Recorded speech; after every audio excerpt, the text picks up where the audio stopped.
Hello. Oh, are we good? Are we cool? Are we live? We're live. Hello, everybody. I am Sightless Kombat, Accessible Gaming and Immersive Technologies Research Officer for RNIB, Royal National Institute of Blind People. That is a far too long title. I know lots of people have said. Welcome to the Gaming Accessibility Panel at TechShare Pro 2022. I'm joined by a glorious panel of amazing individuals. I will be moderating as best I can with this. But those of you who've seen me at GA-Conf, the Game Accessibility Conference a couple of years ago, and as part of other panels over the years, will know that these are normally very good fun regardless. Unfortunately, Daffod, who was originally going to be moderating this, is not well. Wishing him a speedy recovery. But we're going to start off with intros, of course. I'll briefly start and then I'll get the panelists to introduce themselves. So as I said, I'm Sightless Kombat, mostly shortened to Sightless Kombat or SK. Those of you that know me will know that I've done a lot of accessibility consultancy work over the past 7 years, doing reviews, streams, stuff on my website, posting things on Twitter, YouTube content, panels, presentations, etc. But as of July this year, I undertook a role at the Royal National Institute of Blind People, RNIB, the UK sight loss charity, as the aforementioned Accessible Gaming and Immersive Technologies Research Officer. And that is essentially what I did before. So consulting with studios, including being credited in recently released games like Horizon Forbidden West and God of War Ragnarok. Yay. And but as well as, working with in general to help improve gaming as helping improve gaming across the industry for gamers with sight loss, regardless of their level of vision. But yeah, I will hand over to the panel as well. So, Stacey, why don't we start with you, and then we'll. Sure. Hi, everyone. My name is Stacey Jenkins. I'm one of the accessibility design specialists at Ubisoft. So I'm part of the transversal accessibility team in Montreal, but I work specifically with the Paris studio on their titles, which means Just Dance is one of my games, which is very, very special to me. So we've got the new Just Dance game coming out very, very soon. We just had Mario and Rabbids Sparks of Hope. And I'm also working on some unannounced titles too. My background is in content creation. I was streaming on Twitch, very much like Sightless. We come from quite a similar background, and we kind of met along those consultancy and advocate kind of ways. Found accessibility, made some amazing friends in the disability community, and ended up falling into working in games accessibility full time, which is something I'm super passionate about and very, very grateful to be able to do what I do. So yeah, happy to be with you all today. And Emilio, why don't we hand off to you next? Hi. Sorry. Yes, my name is Emilio Jeldrez. I am a UX UI craft development manager at King. Mostly take care of, line management on people, but also development of the craft. One of my, side projects, jobs are also accessibility, leading accessibility, with a bunch of, advocates. I think we have up to 40 people helping, pushing accessibility at King, which is great. So yeah, we have been additional to our day-to-day. We have been pushing accessibility things like accessibility menu in Candy Friends and other specific features for specifically for our player requests. So super happy to join the panel. Thank you. Good to have you here. Conor, why don't we come to you? Hi, everyone. Great to be here. My name is Conor Bradley. I'm the founder and director of Softly Studios. We're a small indie company based in Belfast. We as a team are striving to make disability-friendly game experiences. And to help us get to that point, we've been working with the disability community throughout our production from the very beginning.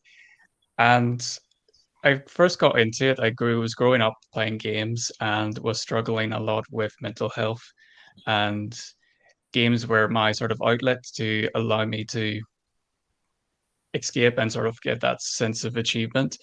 And the idea that these kinds of experiences are not accessible to everyone, and really is sort of what pushes us forward to sort of trying to make it more accessible to others.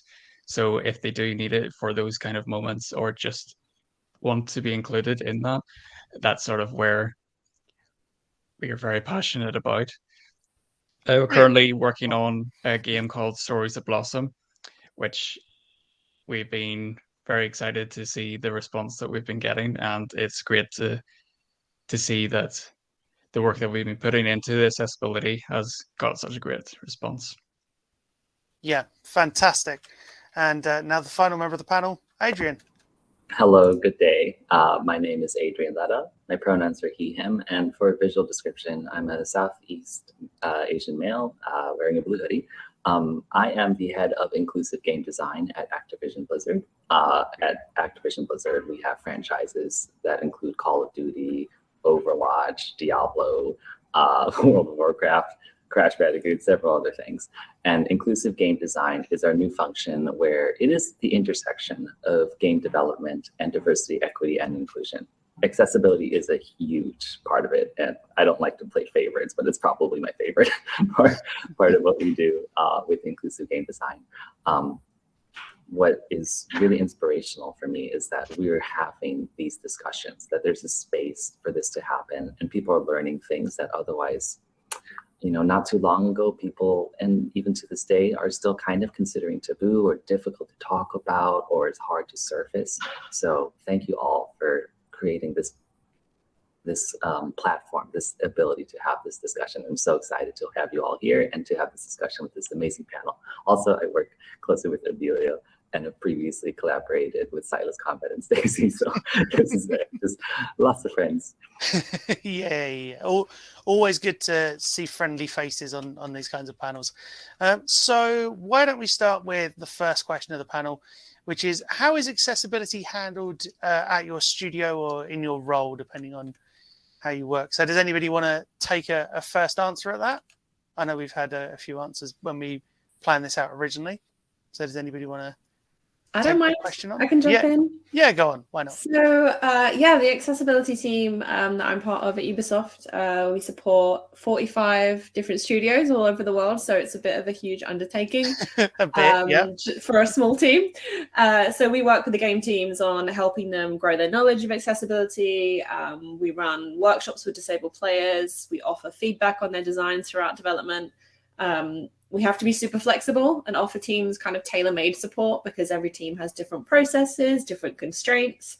So that's kind of how we work. We're kind of like a centralized hub, and we kind of work with all the different studios and collaborate with them.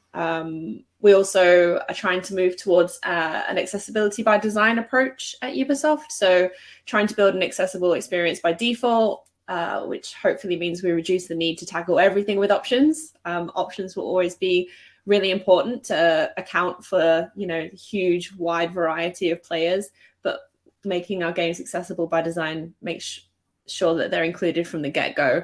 Because I think inclusion isn't quite the same as accommodation. For example, if we've got a building, the building's accessible, but actually the accessible entrance is down an alley and through a side door, that person's being accommodated, but they're offered a different experience that's kind of separate from everybody else, right? So it's not really inclusion, it's not an equitable experience, and that's kind of true for accessibility options too. Accessibility by design means we try and include them in that core experience. But yeah, that's our approach at Ubisoft at the moment. I'm very interested to hear on from everybody about how it works at their role too, because I know we've got big companies, we've got small companies. Yeah. Okay. So speaking of arguably small companies, Conor, why don't you? We've heard a little from other people about their accessibility approaches already, but Conor, why don't you elaborate on your side of things, how it works from Softleaf's point of view? So we are basically, there's only two of us, me and my fiance, that work full time on the project, and we are our own bosses. So when it comes to accessibility, we look at everything that we're doing with that lens, that we're is the designs accessible? Is the narrative accessible? The way we market the game, is it accessible? So we are our own bosses in that kind of sense, that we don't have to go through paperwork or anything like that or convince others to get on the same, which I'm sure is takes a lot of time to do in bigger studios. But yeah, so the process, at very early stage, sort of the concepts, when Claire's doing artwork and I'm coming up with designs, we both were looking at what can we do to make this as accessible as we can. And that involves sort of looking at barriers that could be in place with certain genres and sort of trying to come up with ideas that we could implement to remove those. So it's like I was going to say, it's like a side question. What would you say one of those barriers would be, and how did you sort of tackle it? What would be an example of that? Yeah, so a big, like our game Stories Blossom is a point and click adventure, and a big clue sort of in the genre name is the pointing and clicking, but not everyone can move a mouse or see a cursor on the screen. So this was probably one of the biggest barriers that we've seen. And for us, early on in that stage where we knew that was there, so we were able to implement a system to allow players to sort of tab through different interactables in the game, somewhat similar to a web browser. And that really opened up the experience for players who maybe couldn't see the screen, but also players who had less motor dexterity. They were able to play with a limited or a lowered control system. And there is a demo for people who want to try that out, right? Am I correct in saying that? There is still the demo available? Yes, there is on Steam currently. There is a demo for anyone who wants to try that. And yeah, more than happy to hear how your experiences is. We had the honor of having Sightless Kombat as one of our testers for the game. And it was that kind of feedback back and forth allows us to iterate on the experience to sort of help improve it, because without feedback, that kind of feedback, us as developers are guessing almost if a solution works. So it's getting in front of as many people as possible, and from there, yeah, just iterative process. That's how at Softleaf we run accessibility. Yeah, cool. So, I mean, Adrian, Emilio, I know you've collaborated together before. Does one of you want to answer this question as well about how accessibility is handled at your studio? I know you kind of touched on it briefly. Yeah, why not? It started before than me. So I think, Adrian, that's fair, Amelia. Okay, well, I'm going to plug you in as all the work that we do. So at Activision Blizzard and King, and all three of those business units, there are so many teams, I'm not sure if you're able to count them. And what we have is really this insatiable appetite for people to create the best game possible. More and more people are understanding that means that we also have to be as inclusive as possible and inherently as accessible as possible. For many different teams, that means so many different things, because a game that is about, let's say, a first-person action game is very different from that of a mobile game, is very different that of a kind of multi MMO game. So these teams have different kind of focuses and experiences that they're trying to do. But the core of accessibility and those principles are very much shared in common.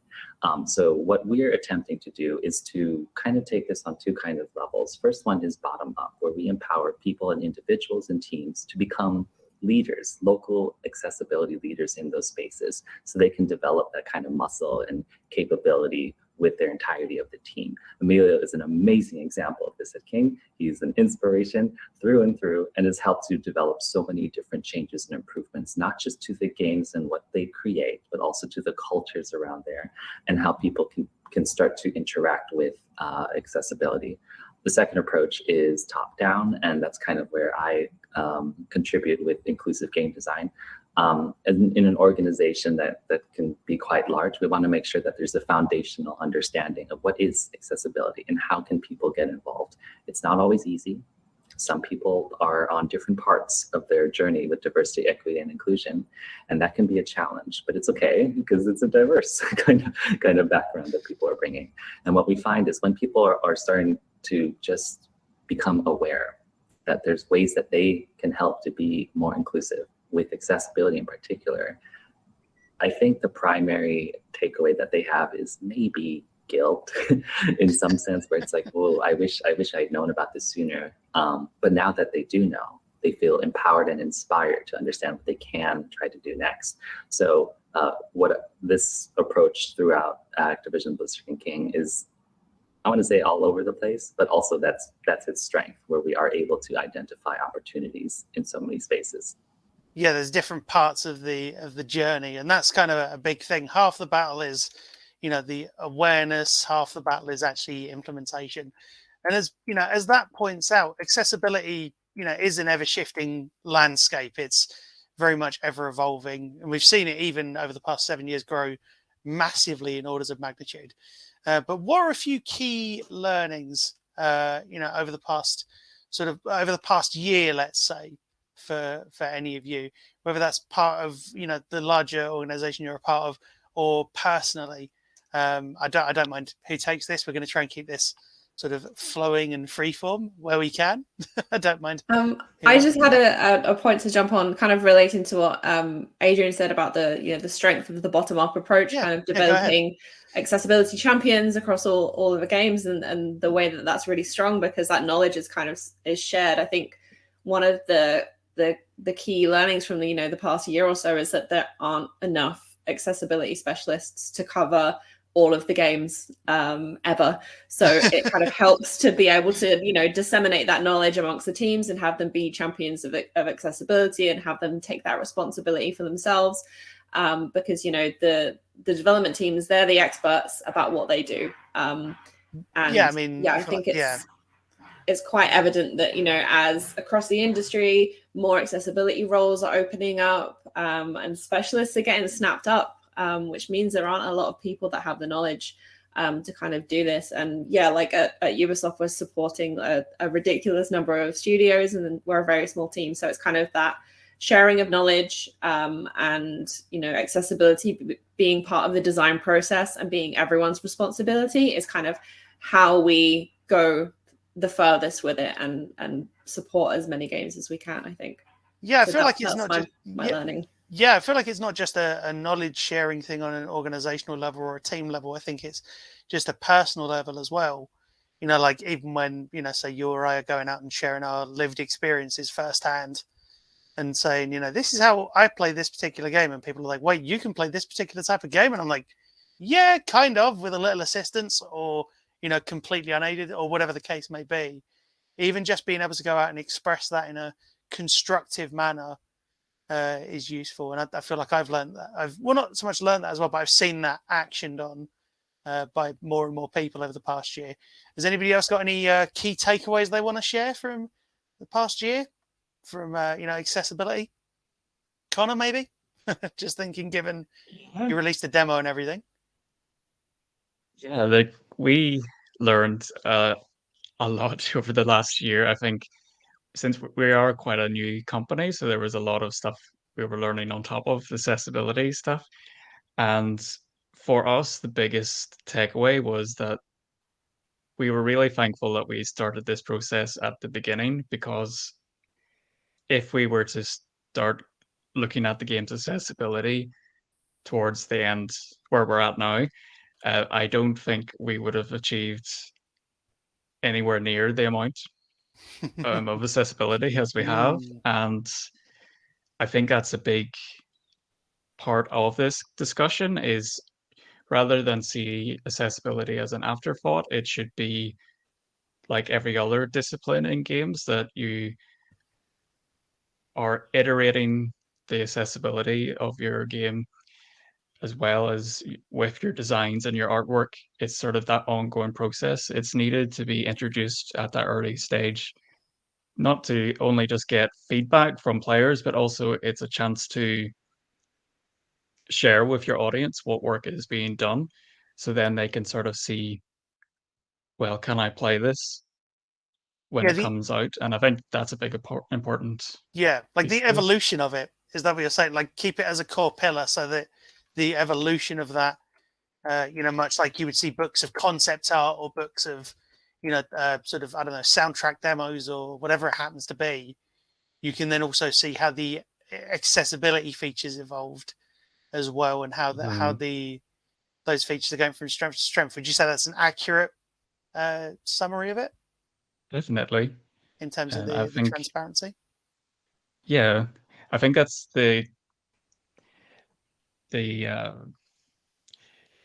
us as a smaller studio have that freedom to sort of share, where maybe I'm not sure with the likes of bigger studios, you maybe do have to go through a lot more paperwork and NDAs to sort of release that kind of content that early on.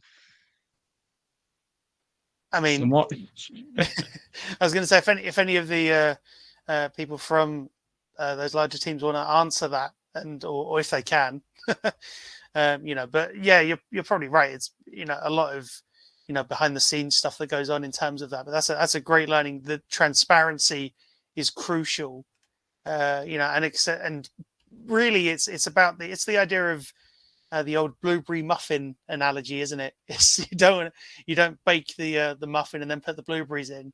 You put the blueberries in the muffin when you're baking it. Something like that. I can't take credit for that. Emilio, you got any good accessibility takeaways? Because I know you did your presentation on Candy Crush, I think, not too long ago, within the past year or so.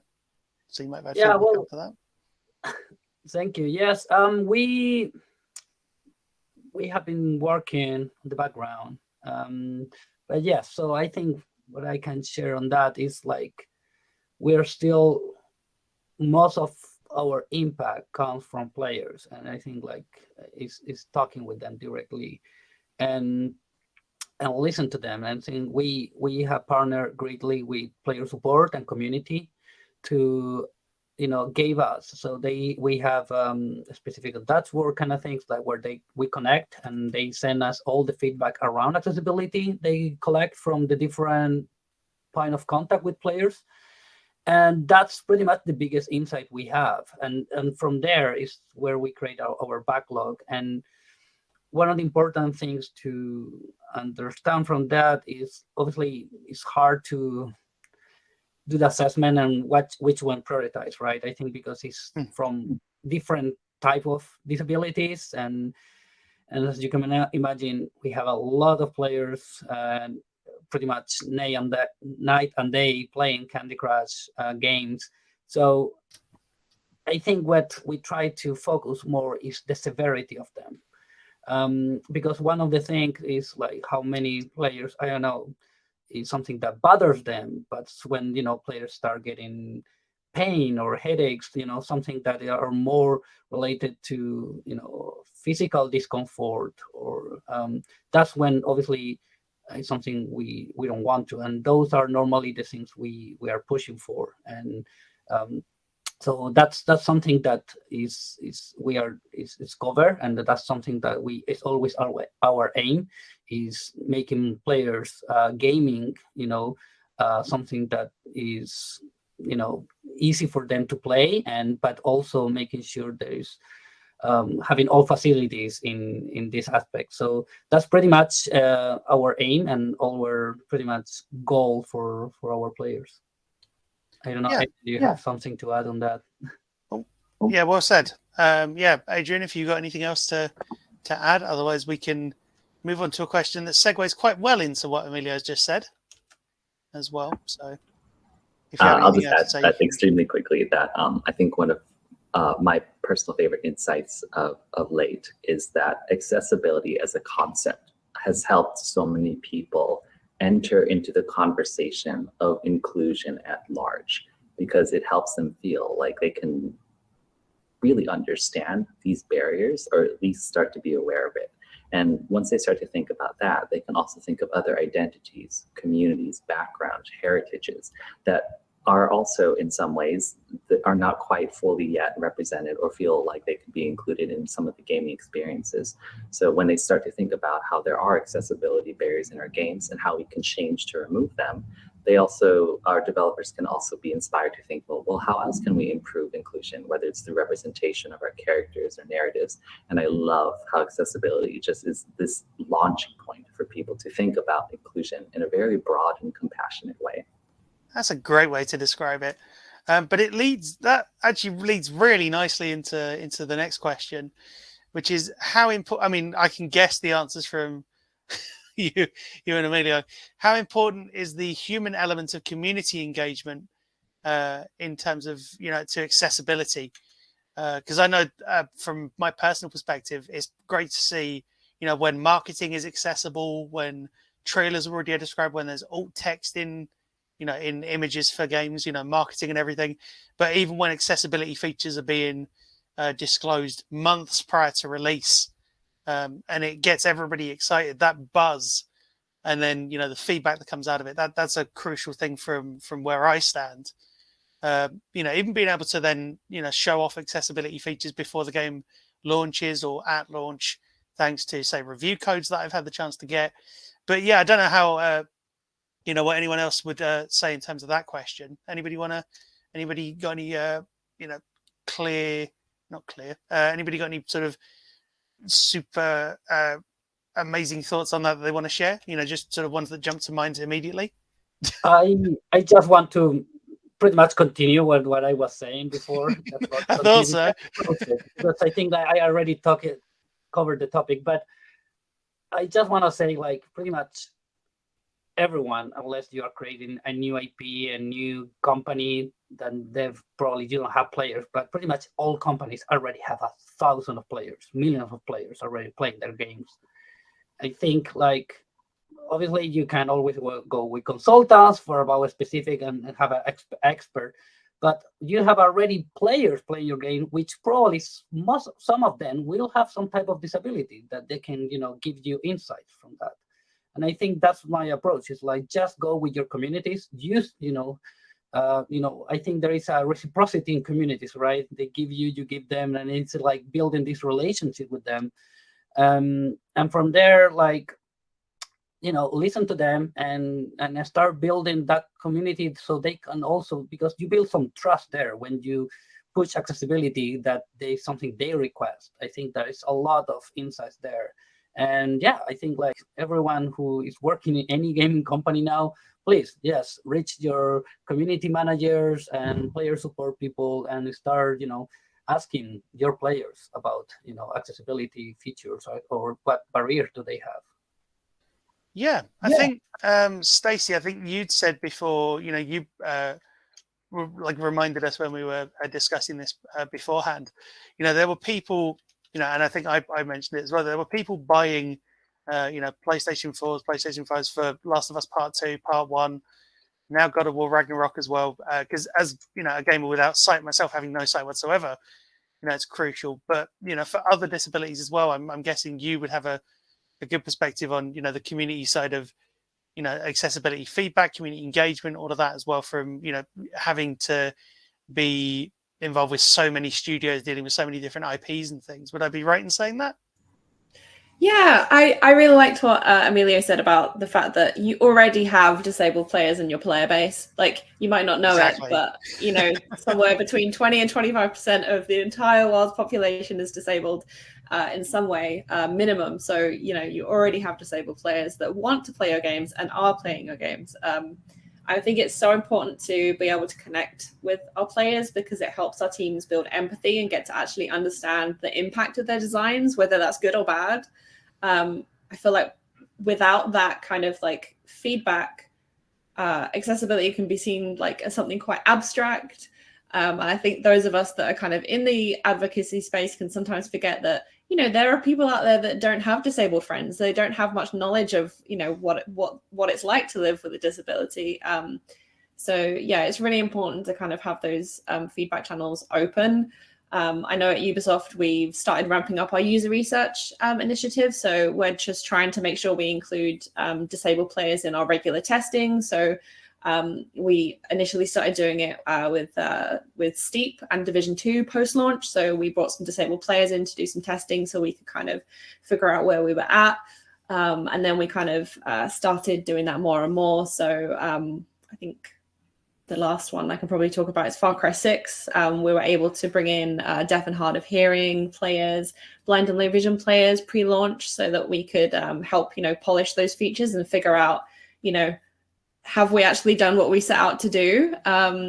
So we can validate our design intentions. Is it working for players? Have we actually been able to meet those users' needs?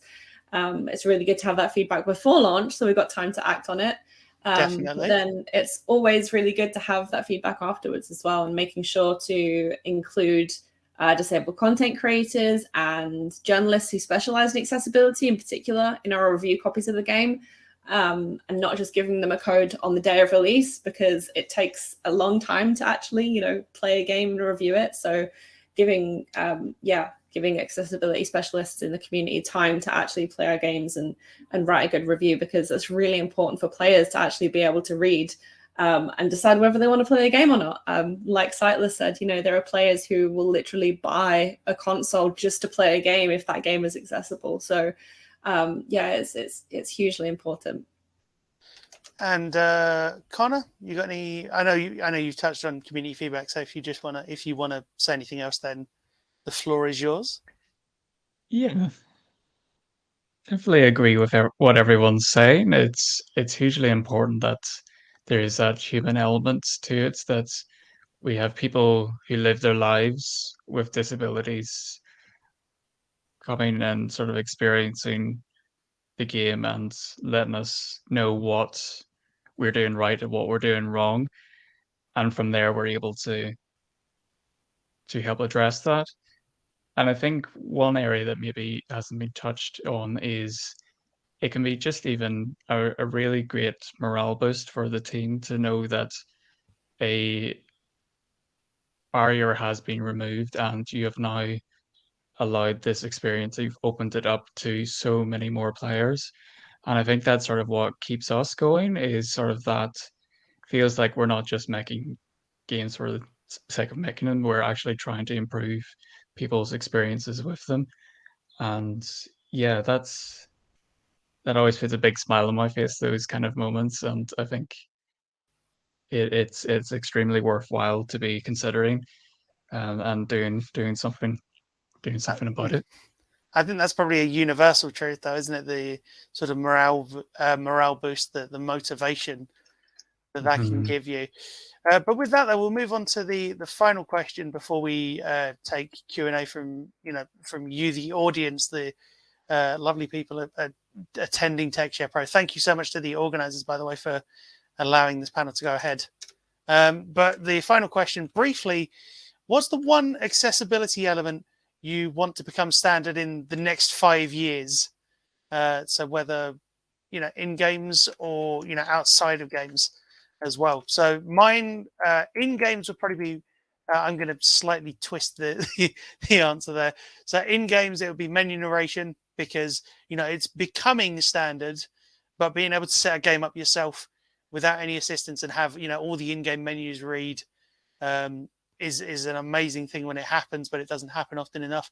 And outside of it would be alt text on marketing. So whenever you have a video, like a short video that plays, or a GIF, or a picture, anything like that that's marketing your game, that needs to have alternative text on it, so that those of us who can't see the image, like myself, or who might have difficulty seeing it, can have at least an idea of what's being shown. So Adrian, why not? Why don't we come to you? What's your feature for the standardized feature for the next 5 years, let's say? Only one. So many. There can be only one. I will answer that. But before I do that, I just wanted to give a quick gratitude and thank you to Karen and Carol for being our interpreters for the session. Really appreciate that so much. Thank you. To get back to the question, I think mine might be a little bit more selfish-ish, where it's like, it's not so much about the feature, but the process, where it's like, I hope I never have to do this. Like this seems kind of unusual, but in many ways, like one of my goals around inclusive game design and accessibility is that I push myself out of a job, because we really shouldn't have to have these kind of aspects of these work and these people focusing on it, because it should ideally be ingrained with what we do naturally. So like the question of like what one accessibility feature do I wish we have? It's kind of if I take that to like a different discipline, it's like what kind of gaming feature do you want in the future? Like, do you want lagless gaming or lots of multiplayer things? And the answer would always be, yeah, of course, I want that. It sounds great. And for accessibility, I hope we reach that point where it's not where we don't think of it as like a special thing that we have to design around, but rather that it is always a core part of the design. So my wish there would be that, not that I wish I'm out of a job, but I wish that I wish that in the You wish that accessibility itself is a standard feature. Yes, in the If future you had kind of to. dialect and conversations around this, it doesn't have to be handled in like a completely unique way because it's integrated in the core compassion of making great games. Yeah, no, I get you. Emilio, if you had to choose one feature, what would you reckon it'd be? Inside or outside of games? What do you? I'm gonna cheat because no one, but something that I think also Apple is helping, and hopefully Google go the same way, is making it easier to use in games, like the default operating system, mobile. I'm talking, sorry here. Yeah. Mobile. So, but on mobile, how you can use immediately, like the default settings that you have already in your phone. So, for example, your text is in the game already opens and use that, right? Or anything that you already, options like disable animations, all that. So using the settings per default in the system settings, yeah, exactly. All the accessibility settings you can already, and Apple did a video explaining step by step pretty much all of them, and I think it's really good. And I think it's like pretty much all the big apps already do that by default. So messaging, audio, like streaming apps. So using that in games, I think is the next step on mobile. Hopefully, it's a standard in the next 5 years. I think the only caveat I have around that is, and we have been learning around that, there is some options that it needs maybe to turn on and off in, like you want it on just in your game, like for example, like an override, like colorblind filters. Some players with color blindness, they don't like it to see pictures with those filters. So if they turn it on, they just want to turn it on during the game, right? They don't want it on all the time. So those kind of options, if you want it, maybe be in game instead of, for example, all the time. But I think using more those options in mobile, I think specifically, like I mentioned, the Apple Video. It covers Unity games, so I think Unity is spread wide in specifically mobile. So yeah, that will be my cheating answer. Sorry. That's all good. Perfectly valid. Conor, feature that you want to see standardized in the next 5 years? Or, well, not so much feature, but inside or outside of games? Definitely all the areas talked about are ones that I would also say, but sort of go in a different way. It would be great to see more of the disabled community in the development teams in the industry. Thankfully, we're definitely seeing more of that, but I think there's more room for improvement and sort of how we studios can make our workspaces more accessible to allow for that. So that can be things like the accessibility of the engines that we use and the programs that we use. And that requires a lot of work to sort of get all of that in place. But I think that's sort of part of what we want to do as a company, is like, what can we do to make everything in the game industry more accessible? And I think it's great seeing events like this with interpreters, and there is a lot of great work being done. So it's just sort of spreading that good word to other studios and sort of sharing our insights with each other to see what works best. And from there, as an industry, we're sort of growing towards a more accessible place. And I think whether that'll be in 5 years, hopefully. We'll see. And finally, Stacey, if you want to throw us a very quick answer to that question as well. Yeah, on a personal level, I want to see decent text size. I don't want to see text size that's made for ants anymore in 2022. I wonder when I'm that not get an mentioned. ant. Yep. You know, some genres are worse than others for it. FPS games, I'm looking at you, but it's still very commonplace, very, very commonplace for text to be very small. And we've got a lot of players who are playing on consoles. They've got TVs, they're 6 feet away from them.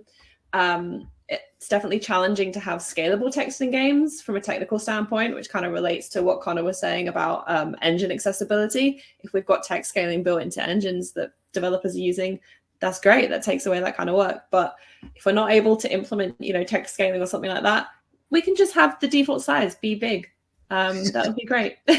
I also really liked what Adrian said about having accessibility, you know, ingrained into our processes so much that we're out of a job.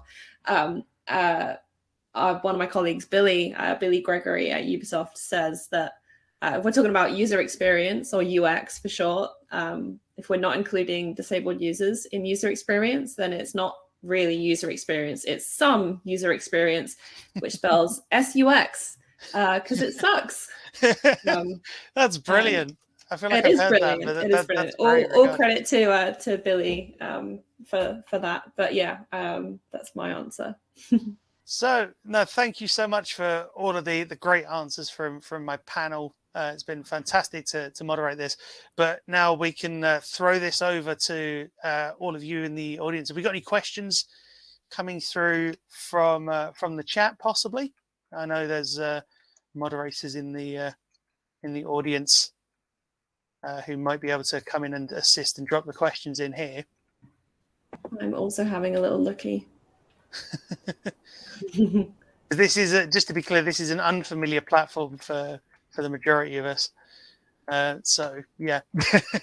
Okay, I will throw some questions out there.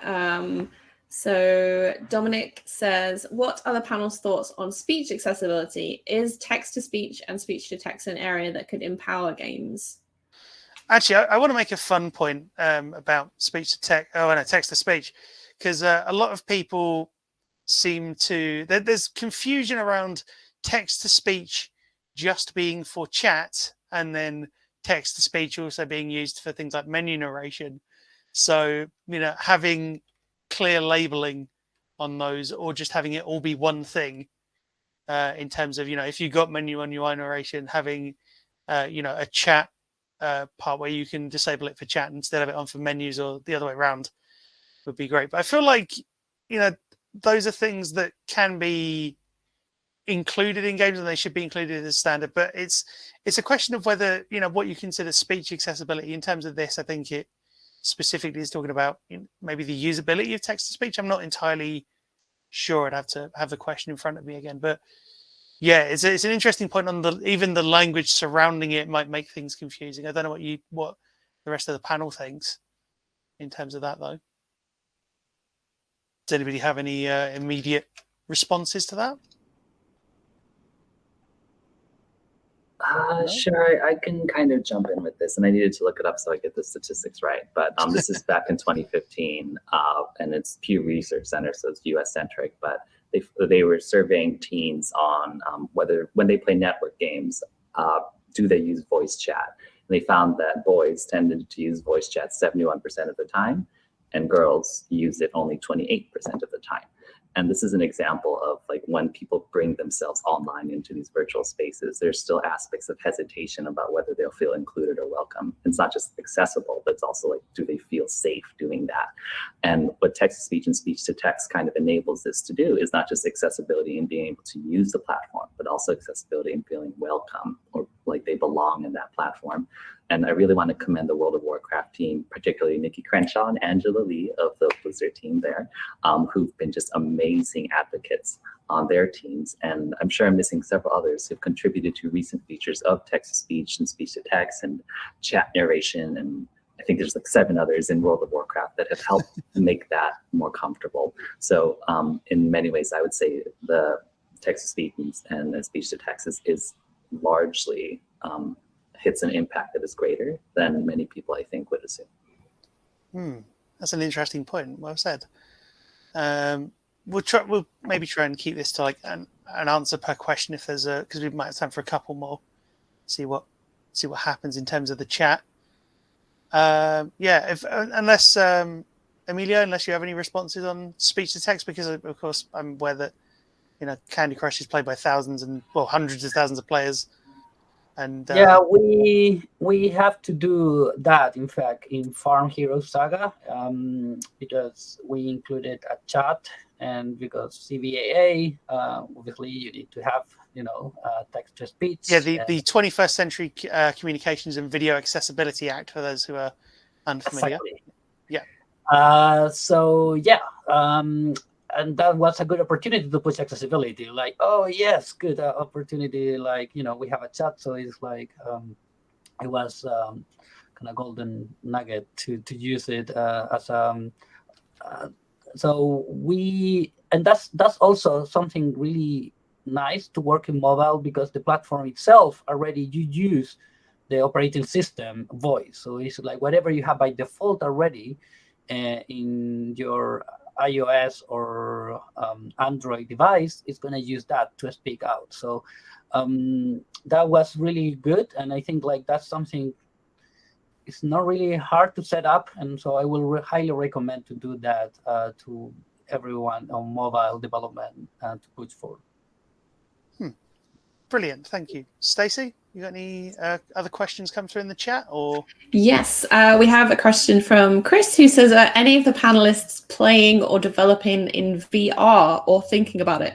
From a personal level, I get motion sick playing regular video games, so the thought of having to do anything in VR makes me want to vomit.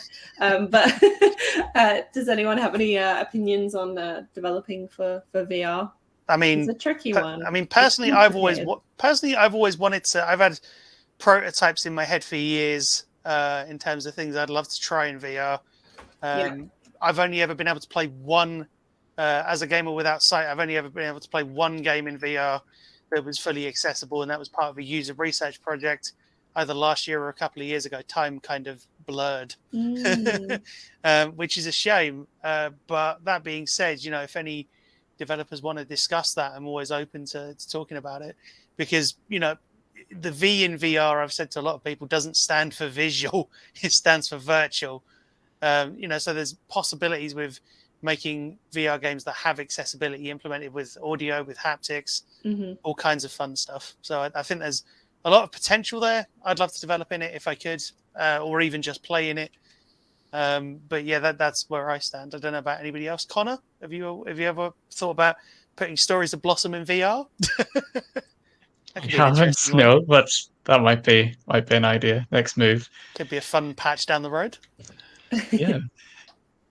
We've worked a little on VR, and definitely there's different challenges that sort of come up with using a device that is put on your head. I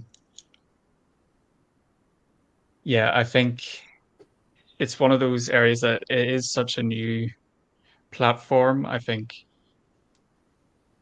it will probably take some time to get that to look into that. But yeah, it's interesting. I think it's something that we may look into down the line. It's what can be done to sort of make that more accessible to people, because we have seen, because we did it was more of a film really than a game in VR, and just to see the people who maybe aren't familiar with gaming consoles and PC, they're able to just put it on and experience, and it is very accessible in that respect, that people who aren't used to maybe technology, they can sort of just jump into the experience. But yeah, I can't say that there's a lot of work still needs to be looked at, in my opinion. Definitely, I would agree. But with that being said, I know we're running relatively short on time, but I think we're going to leave it there. I'm going to thank my panel, Stacey, Emilio, Adrian, and Connor, for being amazing. And I'd like to thank TechShare Pro for letting us have this platform to voice our opinions on accessibility and our sort of experience as well. And if you want to find us, where can you find us. If we just go around quickly, Stacey, where can we find you? Yeah, you can find me online as Stacey of Gotham, where I like to tweet. Less angry tweeting now that I'm in game accessibility full time. But yeah, find me on Twitter. Conor?